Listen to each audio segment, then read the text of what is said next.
Hey there, Python programmers. In today's video, we're going to continue working on tic-tac-toe, and we're going to tackle our next method, this human move. So let's start out with our doc string, and we're going to kind of explain what we do. Method to handle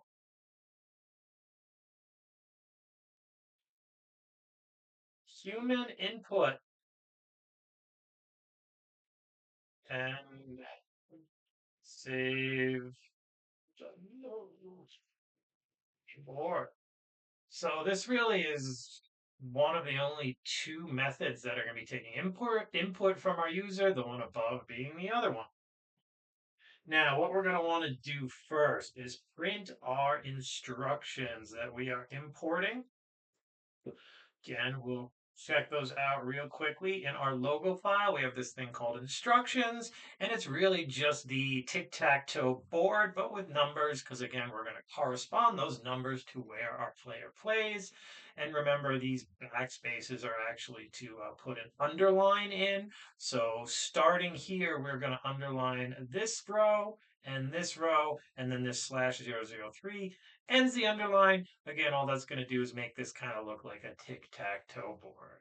Cool. So we are going to want to print those, but then we're going to want to do one other thing. We're going to want to set our end equal to nothing. And if we remember what this does, the default for our print end is to go to a new line, but we don't want to do that. We want to show the instructions, and then we're going to prompt our user to give us what their move is going to be.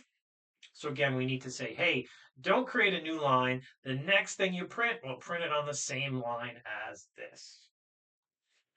Now we're going to set up, again, we've done this several times, a while loop while true. And this is going to handle taking an input and then saying, hey, is this good input or not? And ultimately, we'll record the move when we're done. So because we are taking in numbers, but all input comes in at text. We're going to want to basically use the integer constructor to try to convert that, but that only works with numbers. So if someone accidentally put the letter A in, trying to turn that into integer is going to create an error. So if you were headed this way already, we're going to need a try except block for this. We're going to try to get input, and we can call this maybe play location. And ooh, we got to do a lot here. So we're going to start out with it being input. We want to throw our prompt in here. Let's see, we're going to say player, and then we can say which player's turn it is, because if we remember, we're going to keep track of a player turn. And that is going to be one or two. So again, that's going to be which player is playing. Let's do self dot player turn. So it's going to say player one or player two. Then what I want to do is I want to tell them which character they are. So what we can do is basically use our player turn as well. And what we'll say is we're going to use a ternary here. We're going to say X if self dot player turn is equal to 1. That's going to be our X. And then else we'll just put in O. Again, that's just going to print out player one, X or O, whatever it is, saying now it's your turn. And then what we'll do here is do not need our comma there.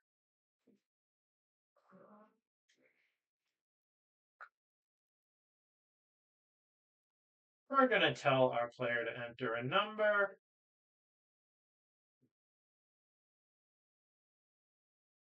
1-9 to make your move. Always want to throw a space at the end. Cool. So this is going to prompt our player in the terminal. Again, it'll say which player number. If they are X or O, you need to enter a value. Now, what we're going to want to do is then convert this value, whatever it is, into an integer. So we'll wrap it with parentheses, creating an int. And then I'm going to wrap one more time with parentheses because I want to subtract 1 from whatever value our user entered. And let me explain why I want to do that. So if we think of the wonderful instructions grid here in Logo, we are starting with 1, 2, 3, 4, 5, 6, 7, 8, 9, and that hopefully makes sense. But we're going to want to save wherever they move into our list here of values. And what we remember with lists is they are 0 indexed. So technically this is 0. Now again, if we actually want to put a move in here and our player enters 1, we have to subtract 1 from it, and then we'll have the 0th index, and we'll put it in the right place.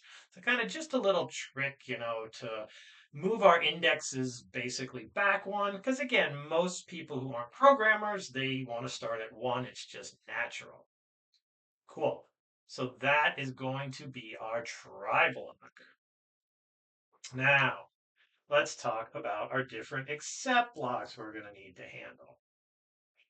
So, EXCEPT, we are going to accept type errors and value errors. Because again, depending on what our user types on the keyboard, again, it may not be able to be converted to an integer and is going to potentially create an error for us.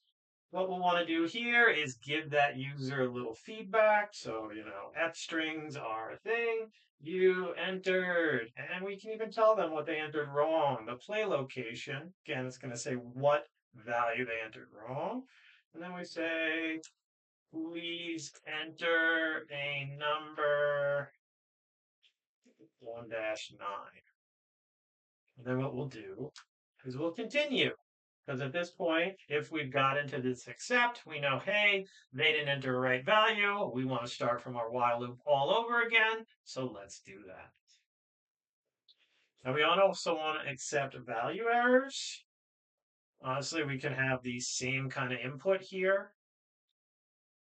This is just to handle if our user, again, gives us an incorrect value. Cool. Now, if we remember what we can do to further utilize our try except blocks is in the event that this is a good value, right? That they do enter the correct integer. Remember, if a try block is successful, it will automatically call the else block. So what we can do in our else block here is have other conditions that, aren't error-raising conditions, but are still things we might want to have our user, not mess up. So like, first of all, if the play location, and again, this would mean they entered a value that could correctly be converted into an integer, but it wouldn't be the values of, again, really 0 through 8 because we're subtracting. It's going to be out of bounds for our list. So what do we want to do here? And we can say not in range because, again, range is super helpful. Just remember with range that the starting value is inclusive, but the ending value isn't. So we need a 10 here to say, hey, the values are going to be in a range of 0, basically up until 9. We could probably start with 1 here, to be honest. But again, just remember, this is going to test, is it a correct number to play on the board? And then really we can, almost do the same sort of logic of, hey, we got to tell them they entered a bad value. And again, we can do this with play lock. That's our input variable we're saving our input to. And then we'll just do something simple like, please enter a number 1-9. Cool. And then again, just like we've done before, if we're inside of this if block, we've made a bad choice or our player has, we want to continue to start the while loop over again. Um, yeah, we could then also do an elif here, and we could say if self.board at our play lock does not equal an empty string. What does this mean? Basically, it's saying, hey, a player's already played there, right? Because all of our locations start out as empty strings. as we go ahead and play, we put X's and O's in there. So we don't want to let a player play in a space that's already been played in. So yeah, we got to check to see, is this a blank space or not? So if it doesn't equal a blank space, same thing. We want to give them feedback. This is slightly different feedback because we can say, we can actually use the value self dot board at our location of play lock or play location has already laid in that space. Boom. To try again. And just like all of our other ones, if we're inside of this LF, our user has made a mistake, we want to get them to go to the top as soon as possible. We're back to the beginning of our while loop. Our last condition now, and we can do this with an else, basically, if we have gotten to this point in the code for this method, we don't have a type error, we don't have a value error, our play location is in the correct range, no one else has played there, we've passed all of our checks. Now we can go ahead and record the actual play. So let's go ahead and do self dot board at play location. And now we have to set it to a value. Now, what value is that going to be?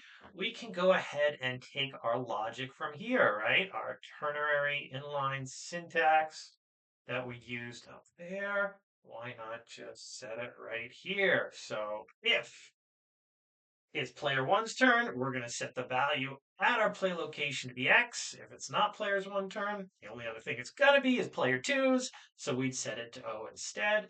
Then at this point, we are done, so we might as well just return. I mean, we could also break, but breaking out of the while loop would allow us to keep going, and then there's no more code. So again, we could honestly do either one.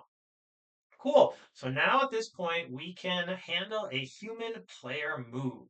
Next time, we are going to skip over these computer ones for a bit, and we'll come back and work on the last two first, because again, I'd like to have a game that's working at least with human players. We can test out to make sure all that logic works, and then we can layer in our computer players.